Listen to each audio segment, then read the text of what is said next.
ವಸ್ತುಗಳನ್ನ ತ್ಯಾಗ ಮಾಡಿ ಆ ಸತ್ಯ ವಸ್ತುವೇ, ಆ ಸತ್ಯ ಸ್ವರೂಪವೇ ತಾನಂತ ತಿಳಿಬೇಕಾಗ್ತದ. ಅದ್ರಾಗ ಇಲ್ಲಿ ಅಂದ್ರ ಶುದ್ಧ ಮತ್ತು ಅಶುದ್ಧ ವಸ್ತುಗಳು ಅಂತ ತಿಳಿಸಿದ್ರು. ಇಲ್ಲಿ ಅಶುದ್ಧ ವಸ್ತುಗಳಂದ್ರ ವಿಷಯ ವಾಸನೆಗಳಿಂದ ಕೂಡಿರ್ತಕ್ಕಂಥವಂತ. ಶುದ್ಧ ವಸ್ತುಗಳಂದ್ರ ಯಾವಾಗ್ಲೂ ಶಾಶ್ವತವಾಗಿರ್ತಕ್ಕಂಥ ಪರಿಪೂರ್ಣವಾದ ವಸ್ತುಗಳೇ ಅನ್ನೋ ವಿಚಾರವನ್ನ ಇಂದಿನ ವಿಷಯದಲ್ಲಿ ನೋಡಿದ್ದೀರಪ್ಪ. ಇವತ್ತು ದಶಕ 12, ಸಮಾಸ 8, ಕಾಲ ನಿರೂಪಣಾ ನುಡಿ 34. ಶ್ರೀ ಗುರುಭ್ಯೋ ನಮಃ. ನುಡಿ 1:11. ಮೊದಲು ಜಗದೀಶ್ವರಳಾದ ಮೂಲ ಮಾಯೆ ಇರಲು ಆಮೇಲೆ ಸೃಷ್ಟಿ ಕ್ರಮಾನುಸಾರವಾಗಿ ಪ್ರಕೃತಿಯ ವಿಸ್ತಾರವು ಆಕಾರ ಹೊಂದಿತು. ಇಲ್ಲಿ ಆ ಸೃಷ್ಟಿ ಕ್ರಮದ ಏನ್ ಹೇಳ್ತಾರ, ಮೊದಲು ಜಗದೀಶ್ವರಳಾದ ಮೂಲ ಮಾಯೆ ಅಂದ್ರ ಮೂಲ ಮಾಯೆಗೆ ಇಲ್ಲಿ ಜಗದೀಶ್ವರಿ ಅಂತ ಹೇಳ್ತಾರ. ಆ ಜಗದೀಶ್ವರಿಯ ಸೃಷ್ಟಿ ಕ್ರಮಾನುಸಾರವಾಗಿ ಪ್ರಕೃತಿಯ ವಿಸ್ತಾರವು ಆಕಾರ ಹೊಂದಿತ್ತು. ಅಂದ್ರ ಆ ಮಾಯೆಯಿಂದ ಮಾಯೆಯ ಸೃಷ್ಟಿಯಿಂದ ಈ ಪ್ರಕೃತಿ ಅನ್ನೋದು ಸೃಷ್ಟಿ ಆಗ್ತಾ ಆಗ್ತಾ ವಿಸ್ತಾರವಾಗ್ತಾ ಆಗ್ತಾ ಆಕಾರ ಹೊಂದುತ್ತಾ ಬಂದಿತು. ಇದ್ಯಾವುದು ಇಲ್ಲದಾಗ ವಿಸ್ತೀರ್ಣ ಆಕಾಶದಂತ ನಿರುಪಾಧಿಕ ಬ್ರಹ್ಮ ಒಂದೇ ಇದ್ದಿತು. ಅಂದ್ರ ಈ ಜಗದೀಶ್ವರಳಾದ ಈ ಮೂಲ ಮಾಯೆಯು ಇರುವುದಕ್ಕಿಂತ ಮೊದಲು ಯಾವ್ದಿತ್ತಂದ್ರ ಆ ಉಪಾಧಿ ರಹಿತವಾಗಿರ್ತಕ್ಕಂಥ ಆ ಬ್ರಹ್ಮ ಸ್ವರೂಪ ಅನ್ನೋದು ಒಂದೇ ಇದ್ದಿತ್ತು. ಆ ನಿರಾಕಾರ ವಸ್ತುವಿನಲ್ಲಿ ಕಾಲ ವೇಳೆ ಏನೂ ಇರಲಿಲ್ಲ. ಈ ಉಪಾಧಿಯ ವಿಸ್ತಾರವಾಗಲು ಅಲ್ಲಿ ಕಾಲ ಕಂಡು ಬಂದಿತು. ಮೊದ್ಲು ಆ ನಿರುಪಾಧಿಕ ವಸ್ತುವಿನಲ್ಲಿ ಯಾವುದೇ ಕಾಲ ವಸ್ತುಗಳು, ದಿನ, ಪಕ್ಷ, ಮಾಸ, ವರ್ಷ ನಾವು ಯಾವ ಇಲ್ಲ. ಅಲ್ಲಿ ಏನೊಂದು ಇಲ್ಲದೆ ಇರ್ತಕ್ಕಂಥದ್ದು, ಅದು ಯಾವ್ದು ಇಲ್ಲದೆ ಇರ್ತಕ್ಕಂಥ ಆ ನಿರುಪಾಧಿಕ ವಸ್ತುವಿನೊಳಗ ಈ ಕಾಲ ಅನ್ನೋದು ಯಾವ್ದು ಇರ್ಲಿಲ್ಲ. ಮತ್ತೆ ಕಾಲ ಅನ್ನೋದು ಯಾವಾಗ ಬಂತಂದ್ರ ಈ ಉಪಾಧಿ ಯಾವಾಗ ಆಯ್ತೋ, ಅಂದ್ರ ಈ ಮಾಯೆ ಯಾವಾಗ ಉದಯವಾಯ್ತೋ ಅವಾಗಿನಿದ್ದ ಇದೆಲ್ಲದು ಕಾಲ ಅನ್ನೋದು ಕಂಡು ಬಂದಿತು. ಅದರ ಉಪಾಧಿಯ ಹೊರತಾಗಿ ನೋಡಿದರೆ ಕಾಲಕ್ಕೆ ಸ್ಥಾನವೇ ಇರದು. ಅಂದ್ರ ಉಪಾಧಿ ರಹಿತವಾದ ಸ್ಥಿತಿಯಿಂದ ನೋಡಿದ್ರೆ ಅಲ್ಲಿರುವುದು ಒಂದೇ ಆ ನಿರುಪಾಧಿಕ ಪರಬ್ರಹ್ಮ ವಸ್ತು ಒಂದೈತಿ. ಅಲ್ಲಿ ಯಾವ್ದು ಕಾಲನೂ ಇಲ್ಲ, ಯಾವ್ದು ಇಲ್ಲ. ಮತ್ತೆ ಕಾಲ ಅಂತ ನಾವ್ ಹೇಳ್ತೇವಂದ್ರ ಅದು ಉಪಾಧಿಯಿಂದ ಕೂಡಿದ್ದಾಗಿದೆ. ಒಂದು ಚಂಚಲ, ಒಂದು ನಿಚ್ಚಲ, ಹೀಗೆ ಎರಡು ವಸ್ತುಗಳಿರಲು ಅವುಗಳಿಗಿಂತ ಭಿನ್ನವಾದ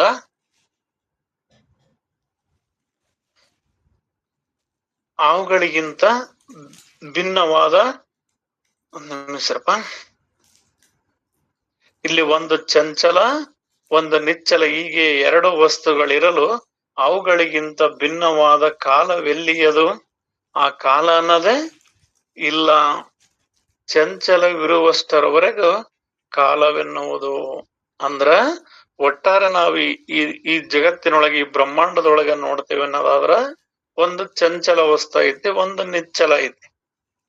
ಆ ನಿಚ್ಚಲ ಅಂತಕ್ಕಂಥದ್ದು ಯಾವಾಗ್ಲೂ ಇರ್ತಕ್ಕಂಥದ್ದು. ಇನ್ನು ಚಂಚಲ ಅನ್ನೋದು ಈ ಮಾಯಾ ಸ್ವರೂಪದಿಂದ ಈ ಮಧ್ಯದೊಳಗೆ ಬಂದಿರತಕ್ಕಂಥದ್ದು. ಈ ಎರಡನ್ನು, ಚಂಚಲ ಮತ್ತು ನಿಚ್ಚಲ, ಈ ಎರಡು ವಸ್ತುಗಳಿರಲು ಅವುಗಳಿಗಿಂತ ಭಿನ್ನವಾದ ಕಾಲವೆಲ್ಲೈತಿ? ಎಲ್ಲಿ ಇರಕ್ ಸಾಧ್ಯವೇ ಇಲ್ಲ. ಚಂಚಲವಿರುವಷ್ಟರವರೆಗೆ ಕಾಲವೆನ್ನುವುದು. ಇಲ್ಲಿ ಕಾಲ ಅಂತ ನಾವೇನಾದ್ರೂ ಹೇಳ್ತೇವೆ ಅಂದ್ರ ಅದು ಚಂಚಲ ಇರೋದ್ರಿಂದ ಅದು ಕಾಲ ಅನ್ನೋದೈತಿ.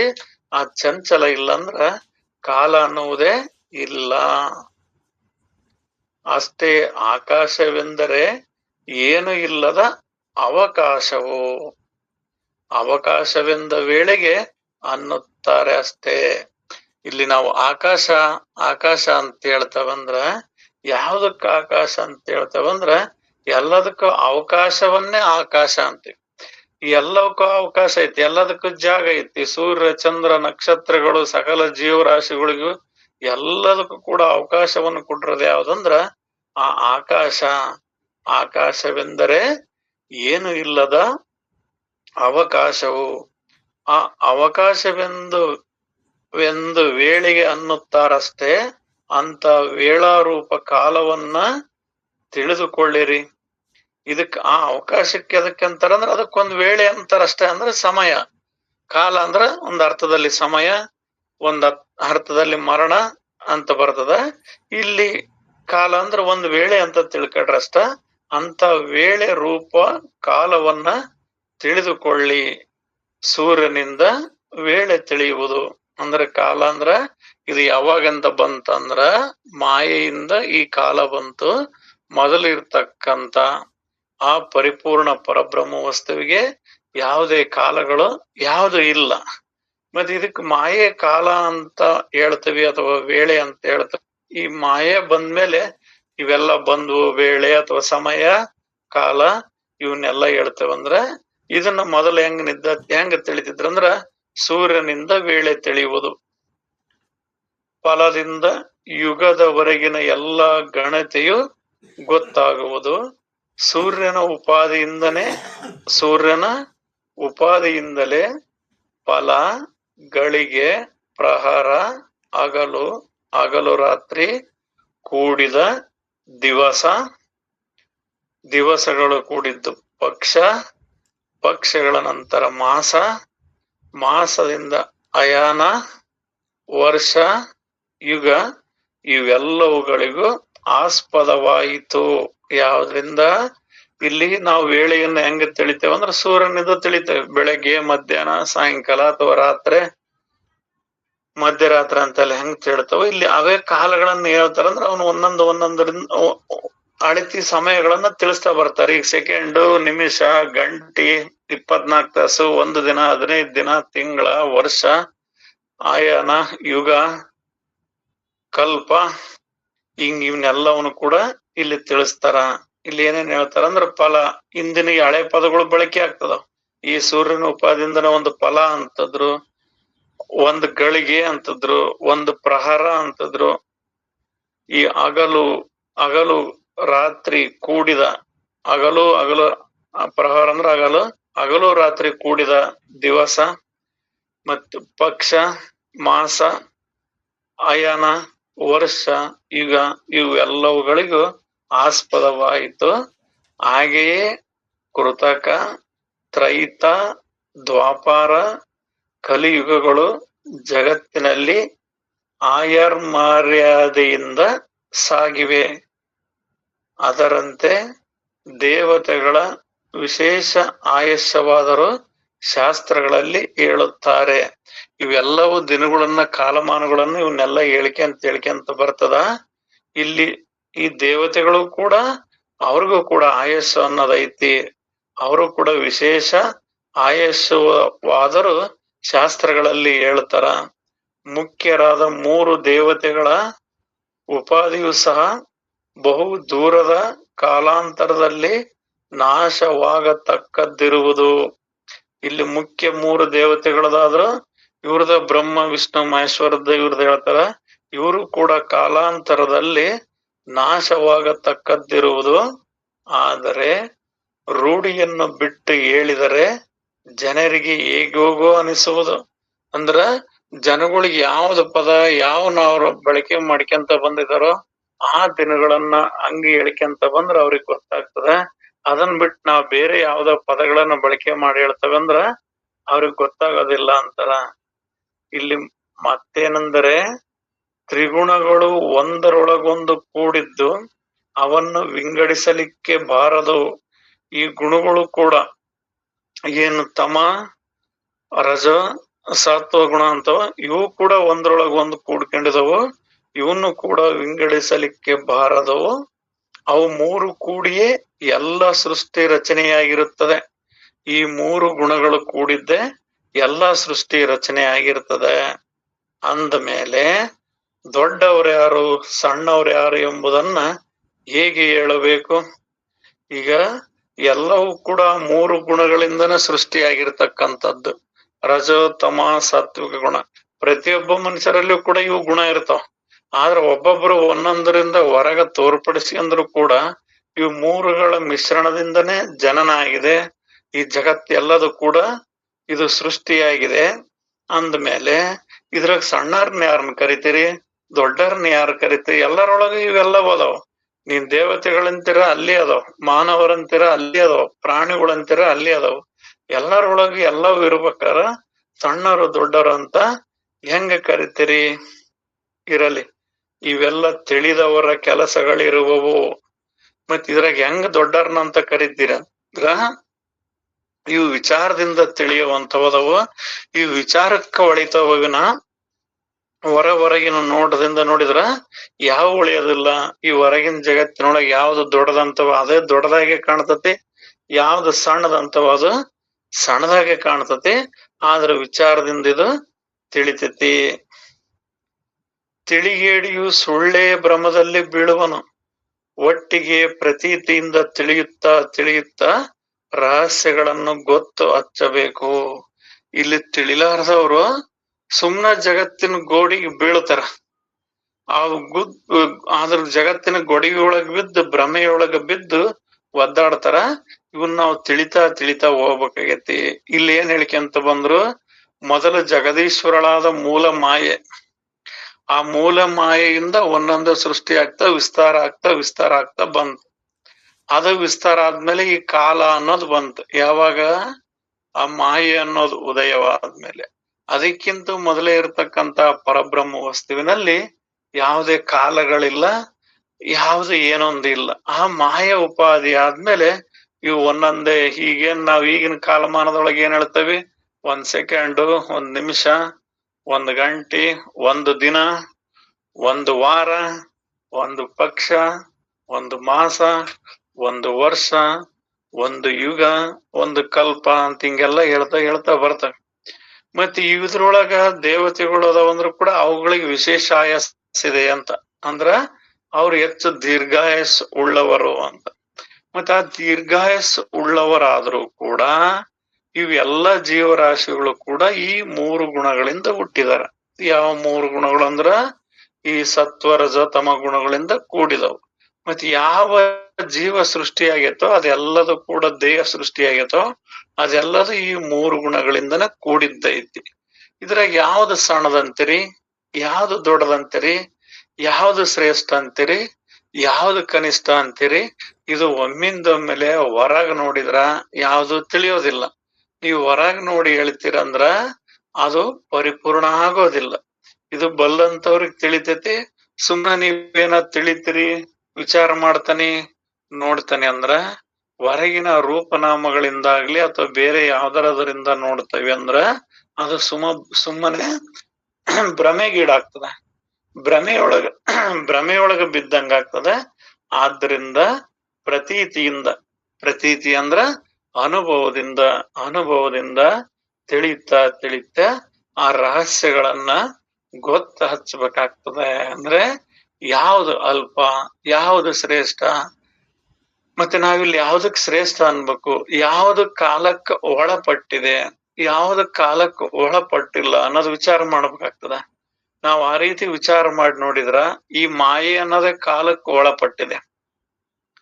ಆ ಪರಿಪೂರ್ಣ ಮಾಯೆಯ ಉದಯವಾಗೋದಕ್ಕಿಂತ ಮೊದಲೇ ಇದ್ದಿರ್ತಕ್ಕಂತ ಆ ಪರಿಪೂರ್ಣ ವಸ್ತು ಅದು ಕಾಲ ಅತೀತವಾಗಿದೆ. ಅಂದ್ರೆ ಕಾಲನಿಗೆ ಆ ಕಡೆಗಾಗಿದೆ. ಅದಕ್ಕೆ ನಿನ್ನೆ ನಾಳೆಗಳಿಲ್ಲ, ದಿನ ಪಕ್ಷ ಮಾಸ ವರ್ಷ ನಾವು ಯಾವುದು ಇಲ್ಲ ಅದಕ್ಕ. ಆದ್ರೆ ದೇವತೆಗಳು ಅದಾವಂದ್ರೆ ಅವಕ್ಕೂ ಆಯಸ್ಸಿದೆ, ಸ್ವಲ್ಪ ಜಾಸ್ತಿ ಇದೆ. ಇದನ್ನ ವಿಚಾರದಿಂದ ನಾವು ತಿಳಿಕೋಬೇಕಾಗ್ತದ. ನುಡಿ 12:20 ಉತ್ಪನ್ನ ಕಾಲ, ಸೃಷ್ಟಿ ಕಾಲ, ಸ್ಥಿತಿ ಕಾಲ, ಸಂಹಾರ ಕಾಲ. ಹೀಗೆ ಮೊದಲಿನಿಂದ ಕೊನೆಯವರೆಗೆ ಕಾಲವು ಆಯಾ ವಿಳಂಬವಿರುತ್ತದೆ. ಯಾವುದು ಯಾವ ಪ್ರಸಂಗದಲ್ಲಿ ಆಗಿರುವುದೋ ಅದಕ್ಕೆ ಆ ಕಾಲವೆಂದು ಹೆಸರು ಬಿದ್ದಿತ್ತು. ಕಾಲಕ್ಕೇನು ಹೆಸರಿಲ್ಲ. ಈಗ ಇದಕ್ಕೆ ಒಂದೊಂದು ಕಾಲ ಅಂತ ನಾವ ಅಂತವೆ. ಬೇಸಿಗೆ ಕಾಲ, ಮಳೆಗಾಲ, ಚಳಿಗಾಲ ಅಂತ.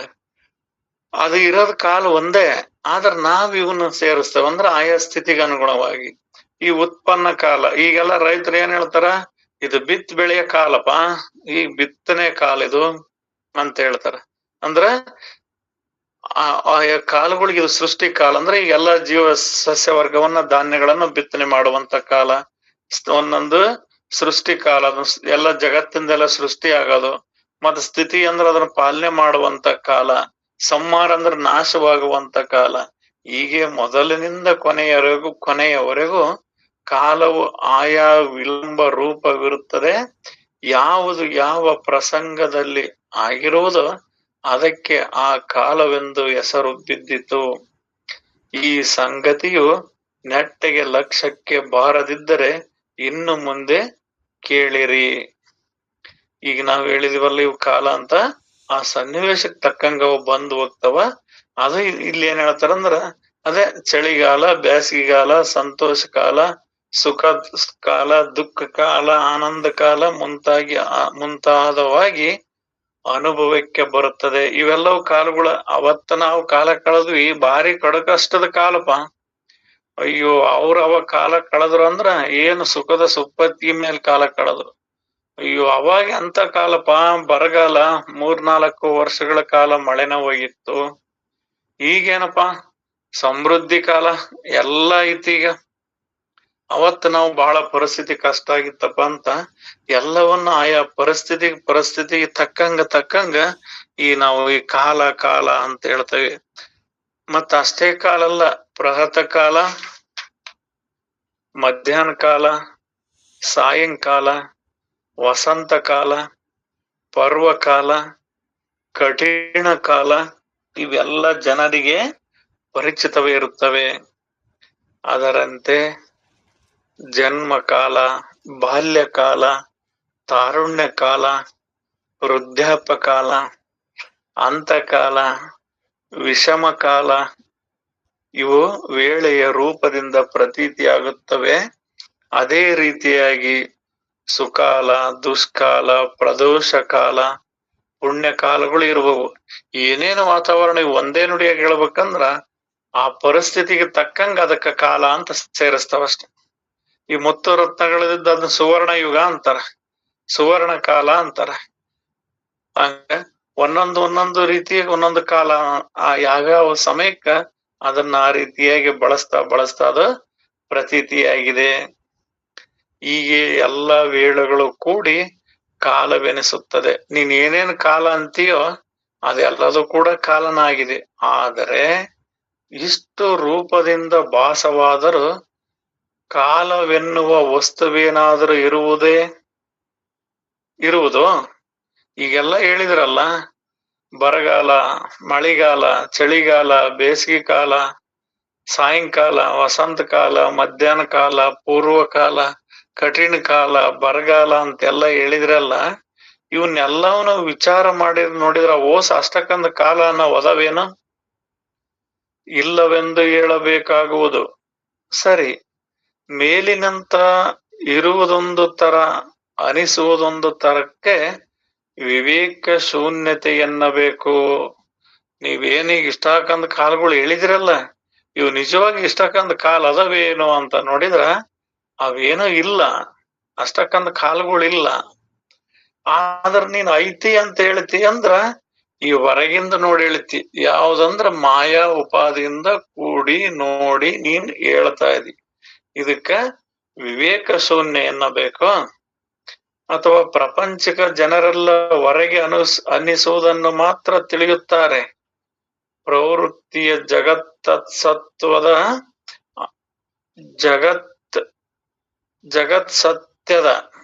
ಸತ್ಯದ ಅಧೋಮುಖವಾಗಿ ಸಾಗುವುದು ಮತ್ತು ನಿವೃತ್ತಿಯು ಜಗನ್ನಿರಸನೆಯಿಂದ ಬ್ರಹ್ಮವನ್ನು ಸ್ಥಾಪಿಸುವ ಊರ್ಧ್ವಮುಖವಾಗಿ ಓಡುವುದಂತ ಹೇಳ್ತದ. ಇಲ್ಲಿಗೆ ಸಮಯ ಆಯ್ತಪ್ಪ. ಈ ಉಳಿದ ವಿಷಯವನ್ನ ಮತ್ತೆ ನಾಳೆ ಮುಂದುವರ್ಸನ್ರಪ್ಪಾಜಿ.